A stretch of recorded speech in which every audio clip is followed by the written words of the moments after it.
Et salut à tous et bienvenue pour cette nouvelle critique. Et aujourd'hui je suis en compagnie de l'ami Charles Cinémagique. Yeah, salut. Et aujourd'hui on va parler d'un petit classique qui s'appelle Inception, réalisé par Christopher Nolan, sorti en 2010. Donc c'est l'histoire de Cop et de sa bande de voleurs qui s'introduisent dans des rêves pour voler certaines L'information. Voilà, et puis bah, je sais pas ce qu'on pourrait dire de plus parce que c'est très dur de résumer ce film. C'est ça. Donc, c'est un film qui est considéré comme un classique aujourd'hui, comme beaucoup, un des préférés des cinéphiles de Christopher Nolan, qui a été très bien accueilli à l'époque, Plutôt, ouais.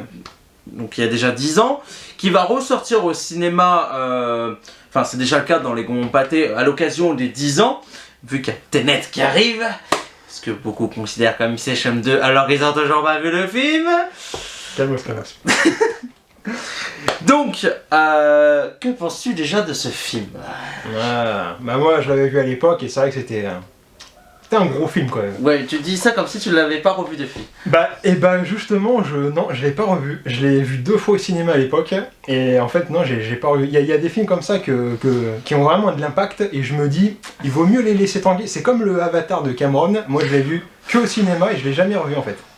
Il y a des films comme ça qui ont de l'impact, pas forcément sur nous, mais dans la société. Mais à part que tu trouves que c'est un grand film, que penses-tu en général Non, moi j'adore l'univers, bien sûr. Les rêves, c'est quasiment ma partie Oui. professionnellement, si tu veux. Donc, révélation. forcément, tout ce qui est à l'intérieur me parle énormément, ouais, forcément. C'est ça, ouais, j'imagine. Bah moi, je l'avais pas vu au cinéma à l'époque, on me l'avait prêté en Blu-ray à l'époque. Et j'avais bien aimé, mais j'avais pas tout compris. Donc je l'ai revu plusieurs fois. Et c'est l'année dernière, donc au bout de la 5e fois, je vois que j'ai enfin à peu près compris.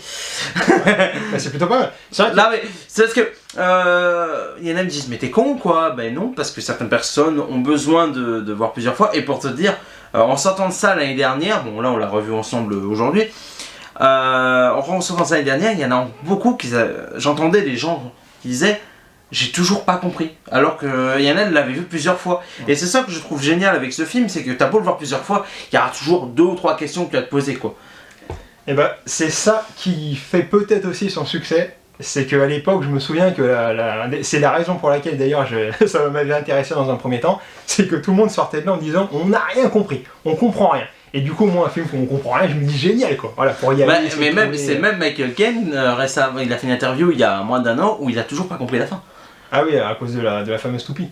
Donc voilà, mais après, moi je pense, tu me diras ce que t'en penses, c'est que j'ai l'impression que Nolan, cette fameuse toupie, il a voulu se dire voilà, chacun fait sa propre fin en fait. Parce que beaucoup me posent la question, est-ce qu'il est dans un rêve, est-ce que c'est une réalité? On va en parler dans la partie spoiler bien entendu, mais je pense qu'il a voulu faire une sorte de fin ouverte.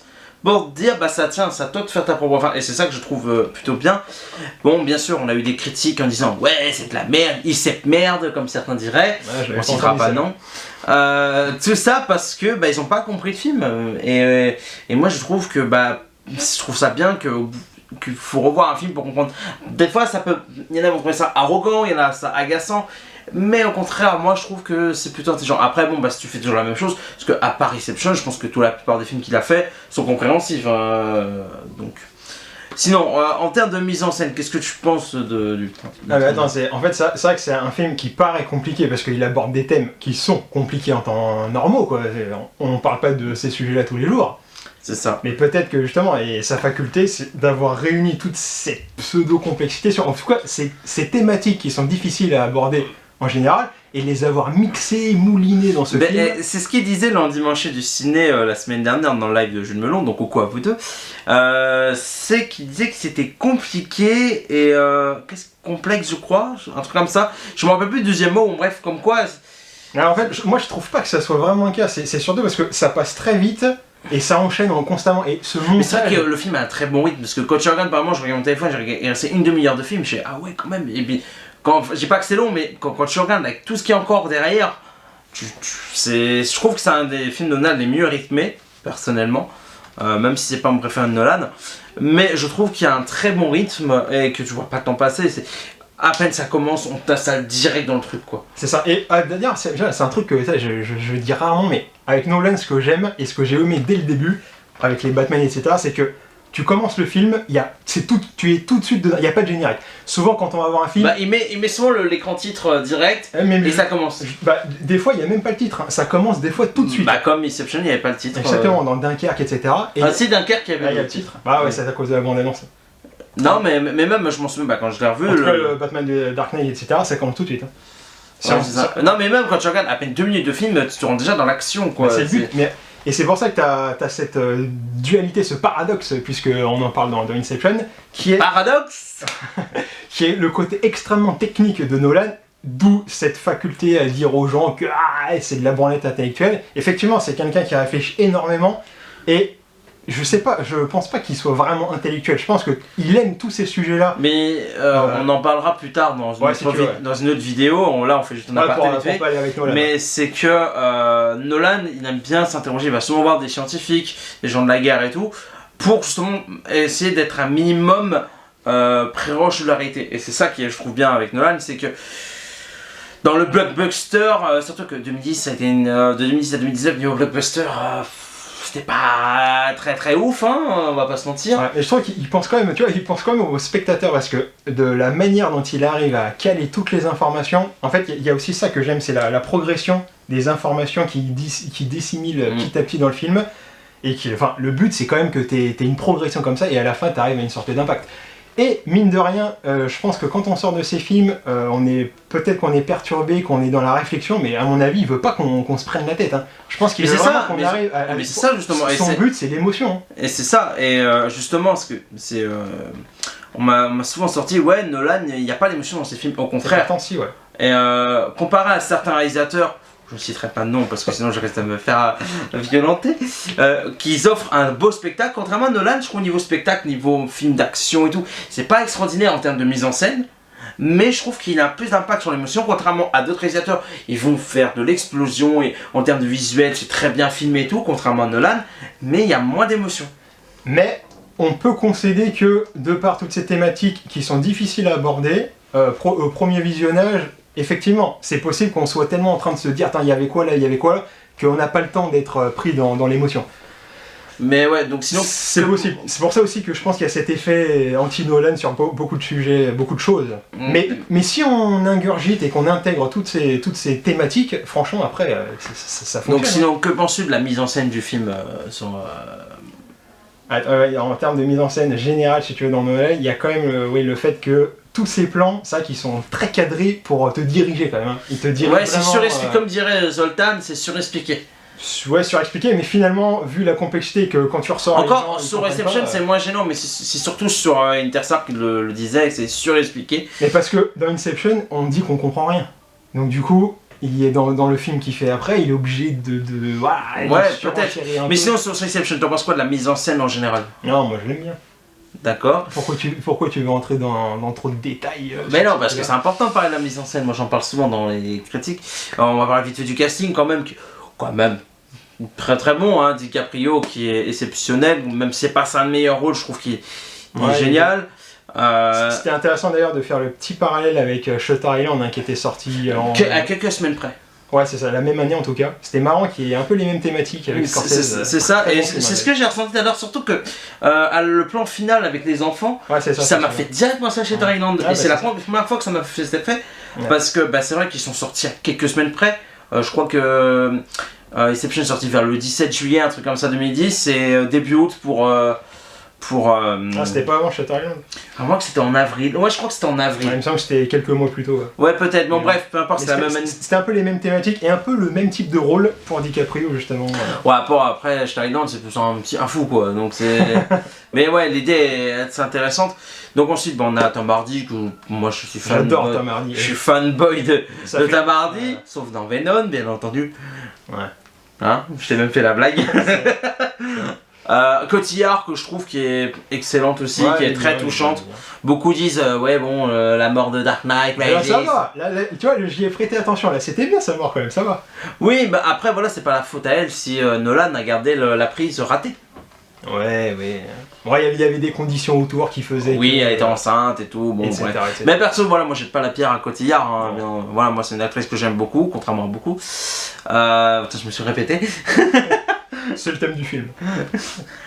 Sinon, il y a Cillian Murphy aussi. Cillian Murphy, j'aime beaucoup aussi. Ouais. Et je trouve que c'est lui, pour moi en tout cas, là, sur ce passage-là que j'ai vu, pour moi c'est lui qui porte toute l'émotion presque. Surtout sur une avant-dernière scène finale aussi. Hein. Toute la thématique avec le père, enfin génial quoi. Je veux dire, si on a une relation. J'ai remarqué qu'il aime bien toucher la famille, Nolan. Hein. Et justement, dans ces thématiques, tous ces films portent les mêmes thématiques et il y a beaucoup cette thématique. Mais c'est pour ça que beaucoup disent que, ouais, ils se renouvellent pas. Alors en fait, il se renouvelle pas, il a les mêmes sujets, les mêmes thématiques. Spielberg, il parle souvent de la même chose aussi. C'est pas dramatique. Bon, on va faire une mini partie spoil. Hein, tu veux, ouais. Bon, partie spoil. Donc beaucoup se posent la question, est-ce que c'est un rêve ou une réalité? Pour moi, je pense qu'on est dans la réalité. T'en penses quoi? À la fin? Oui. La réalité du film? Oui. Je pense qu'en fait, quand il voit ses enfants, c'est réel et ce n'est pas un rêve. Alors c'est vrai qu'il y en a qui disent que les enfants qu'on voit sont les mêmes que les enfants qu'on voit dans le rêve, c'est-à-dire qu'ils ont le même âge, ils sont faits pareil, et la scène finale te donne l'impression, enfin on peut quasiment être certain qu'ils sont dans la réalité, mais on a quand même cette impression, même en dehors de la toupie, on a quand même cette impression que c'est une scène de rêve. Ça fait un peu scène de rêve, les enfants c'est les mêmes que... Donc il y a quand même... Alors je prends la partie adverse pour faire l'avocat. Toi on est plus dans le rêve, toi. Ouais. Même si en réalité il y a... Mais justement, est-ce que c'est pas fait exprès pour faire croire que c'est un rêve pour en fait on est dans la réalité? En fait, puisqu'on spoil, il y a la vraie chose qui disent qu'en réalité, c'est son anneau, hein, son anneau. En fait, il y a l'histoire de la toupie et de l'anneau, mais apparemment la vraie révélation entre le rêve et la réalité, c'est l'histoire de l'anneau. Ouais, parce qu'en réalité, ce que les gens peut-être n'ont pas vu, c'est que la toupie, c'est le totem de sa femme. Oui. Et qu'en fait... On le voit parce que on le voit dans le film parce que pendant il le prend dans le coffre enfermé. Et d'ailleurs, pourquoi il prend son totem? Pour la ramener à la réalité. D'accord. Parce que ça, j'ai pas compris. Pourtant, en termes de répétition, il y en a beaucoup. Là, mais je le fais passer pour un con, mais c'est pas grave. Je trouve que c'est justement un film, alors paradoxalement, où il faut vraiment rester éveillé pour pas rater des choses. Elle était facile, mais c'est vrai, c'est vrai. Ça veut dire quoi ça? Faut pas s'endormir. Hein. Non, mais il faut même pas cligner des yeux. Hein. Sinon on rate tout. Mais c'est vrai qu'il y a quand même beaucoup de répétitions. Mais ces répétitions apparaissent dans des scènes qui sont un peu annexes, et ça peut perturber. Mais je trouve que cette histoire de toupie, on répète au moins 3-4 fois, on peut pas la rater. Mais non, j'ai pas compris. Mais en fait, finalement, son totem à lui, c'est probablement son anneau. Hein. Oui, pour moi, c'était l'anneau de base de totem. Voilà. Mais vu que... Parce que chacun son totem, et t'as le personnage joué par Joseph Gordon-Levitt, où il dit que voilà, chacun son totem, tu vois. C'est ça. Et celui-là, c'était celui de sa femme. Mais donc voilà, c'est pour ça que pour moi, c'est sur l'anneau. Je dirais pas que la toupie, c'est le totem finalement du public. Voilà. Le public est en pleine immersion, en pleine inception à l'intérieur du film. Ouais, c'est pas mal comme théorie. Du coup, donc toi, l'histoire de cet anneau, c'est pas le Seigneur des Anneaux. Un anneau unique, oui, effectivement. Je vais y arriver. Je sens que ça va être le dur à monter cette vidéo. Non, c'est tranquille. L'anneau ou la toupie? Enfin, moi, c'est l'anneau. L'anneau unique, oui, donc. Oui, donc c'est son totem, probablement. Enfin, et en fait, parce il le porte dans le rêve. Et dans la réalité, on voit effectivement qu'il l'a pas. Il y a toutes les scènes où il est dans la réalité, en fait, il a pas son anneau, et quand il est dans son rêve, on voit l'anneau. Donc on peut juste, quand on arrive dans les scènes finales, effectivement, il l'a pas. Qui suppose qu'effectivement, on est dans la réalité. Ouais, mais vu qu'il y a un jeu sur la toupie, c'est là que se pose la question aussi. Alors, je sais pas si je vais en faire une critique, mais en fait, ce qui est vraiment intéressant avec cette toupie à la fin qui tourne, déjà, ça permet de poser des questions, ça permet à chaque spectateur de réfléchir, ça permet surtout de prolonger toutes les thématiques du film à l'intérieur de notre réalité.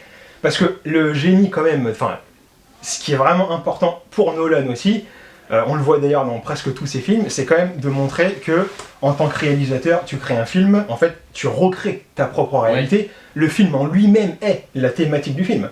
La création du film, Nolan sur le tournage, il était comme si qu'il était dans les rêves. Oui. Il parle d'architecture, de recréation d'univers. C'est vous sont évoqués aussi, oui. C'est comme si, en fait, c'est un réalisateur. L'architecte est un réalisateur, si tu veux. Tous ces personnages-là, c'est comme si qu'ils tournaient un film. On est sur un plateau de tournage. Et on te montre comment, à partir donc d'un truc un peu intellectuel, un peu mental, comme les gens disent, on essaye de créer un film ou une situation, la situation du film, pour apporter l'émotion. En fait, et si on passe dans le langage du Prestige, en fait, Nolan est comme un magicien qui nous offre un tour, et à la fin, il essaye d'atteindre le Prestige. Prestige qui sera effectivement l'émotion. Mais ça touchera pas tout le monde, puisqu'il y a toute cette mécanique un peu infernale qui peut faire abstraction de l'émotion. C'est vrai, mais c'est vrai que c'est pas mal ce que tu dis. Mais je pense que Nolan le perçoit comme ça, puisque si on regarde le Prestige, c'est exactement ce qu'il nous explique dans le film. C'est vrai. Et les personnages à l'intérieur du Prestige vivent une sorte d'enfer. Ces personnages-là dans le film ne sont pas magiques, mais ils essayent de créer la magie à partir de quelque chose de technique, de concret, de réaliste. Tu vois ? Oui. Et toute l'architecture du film d'Inception est un peu comme ça. Ouais, mais c'est pour ça que beaucoup disent ouais, il fait toujours la même chose, parce qu'il aborde toujours le même sujet. Mais après, je pense que surtout c'est quand son frère Jonathan Nolan est là, quoi. Parce que quand tu regardes sur Dunkerque, il est pas là. Non, c'est pour le Prestige, je crois qu'il était pas là. Ouais, possible. Je sais plus. Bah, bref, et tu sens qu'il y avait un peu différent. Alors j'avais vu comme quoi, c'est une vidéo, comme quoi ils écrivent pas forcément ensemble, ils écrivent chacun à leur côté, puis des fois ils se réunissent et puis ils évoquent leurs idées, quoi. Enfin bref, du coup, je pense qu'on a à peu près tout dit sur le film. Hein, et moi je pourrais presque, vite faire comme ça, puisqu'on est dans les spoilers, si on lit Inception avec Interstellar, c'est là où ça devient fascinant, parce que les thématiques d'Inception, c'est quand même la descente, si tu veux, dans les strates de la psyché humaine. Et Interstellar, si tu veux, on a le même principe, le même concept, mais dans l'univers. Ouais. Et là aussi, dans l'univers, on grimpe les strates. Et t'as tout ce jeu dans Inception sur le fait de descendre, et finalement pour remonter à la surface. Et on pourrait se dire que la toupie tourne à la fin, pour nous dire, vous voyez, est-ce qu'on est dans un rêve ? Ou plutôt, est-ce qu'on est dans le dernier niveau de la conscience ? C'est-à-dire que là, notre réalité actuelle, toi et moi là, maintenant, est-ce que c'est le niveau le plus haut de la réalité ? Et pour moi, justement, Interstellar prolonge le débat et la thématique, puisqu'il te montre qu'en grimpant encore plus haut, donc dans l'univers, pareil, on atteint aussi des strates différentes et des niveaux de conscience encore plus avancés. Je pense qu'il faut vraiment qu'on fasse une vidéo. C'est mindfuck de fou, mais pour moi, c'est vraiment... Donc tu vois, c'est pas tellement il fait toujours la même chose. Pour moi, il prolonge ces thématiques. À voir ce qu'il va faire avec Tenet. Ouais. Mais bon, voilà, je pense qu'il faut qu'on fasse une vidéo sur Nolan prochainement parce qu'il y a énormément de choses à dire sur son cinéma, contrairement à ce que beaucoup croient. Donc, on va donner ton avis global sur ce film. Alors moi, je vais te laisser donner un avis global, ce que tu penses en général du film, avec une petite note sur 10.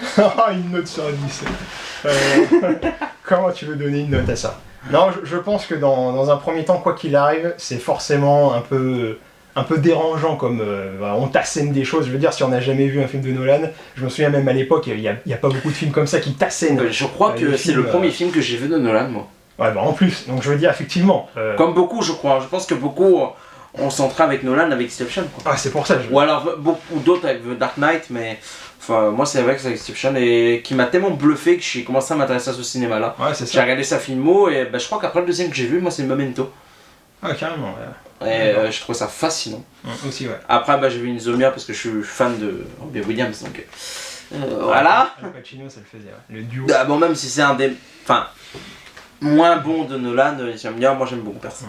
Bref, donc du coup... Non, je pense que c'est vraiment... moi je suis totalement convaincu. J'adore les thématiques. En dehors de Nolan, en dehors de tout ce qu'on en dit, moi je suis fan des thématiques à l'intérieur du film, des sujets abordés. Donc pour toi, est-ce que Nolan a bien abordé le sujet de toutes les thématiques, ouais, carrément. Voilà. Carrément, tout à fait.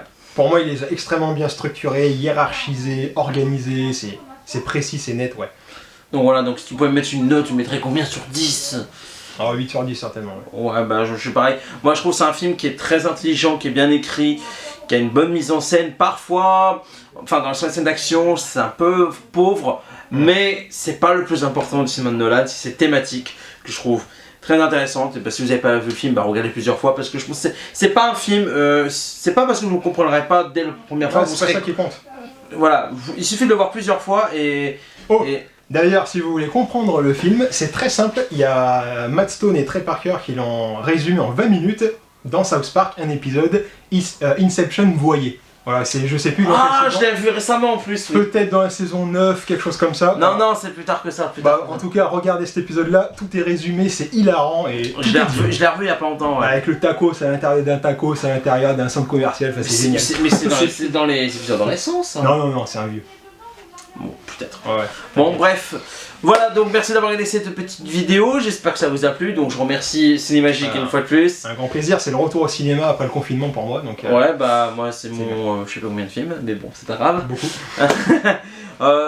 Prochainement, bah, en fait, c'est Charles qui a eu l'idée. On fera une vidéo plus concrète sur Christopher Nolan. Ouais, ça pourrait être pas mal. Je pense qu'on va se retrouver très vite Ouais. pour faire une vidéo comme ça qui je pense qu'il va être très intéressante. Surtout avec ton métier, tu peux apporter pas mal de questionnements. Donc, je vous remercie d'avoir regardé cette vidéo. On fait des gros bisous et on se dit à la prochaine pour de nouvelles vidéos. Ciao. Donc, mais pour toi, est-ce que Nolan a bien avorté le. Avorté. Oh le lapsus mec, avorté quoi. Bon, allez, reprends. Donc, pour toi, est-ce que Nolan a bien avorté. À la mort toute. Oh putain. Allez, on y retourne. Est-ce que pour toi, Nolan a bien. Qu'est-ce qu'il y a avec ce mot tu veux pas le. Il veut pas passer celui-là. Là, j'arrive plus, c'est quel mot déjà? Aborder. Avorté. Ah, tu t'es perdu dans les limbos du film. Oh mon dieu. Reprenons doucement. Donc pour ce que... Ah. Donc pour toi, est-ce que Nolan a bien abordé... Non. Ah, tu étais presque. Respire. Ouais. Tu es dans la réalité, tu contrôles ta vie.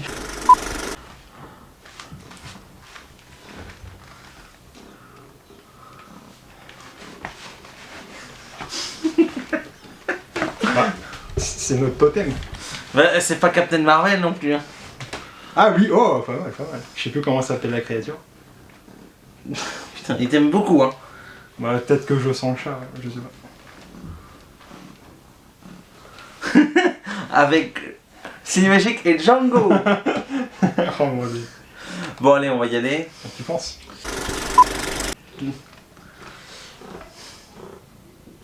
Oh non. Oui, c'est lui là.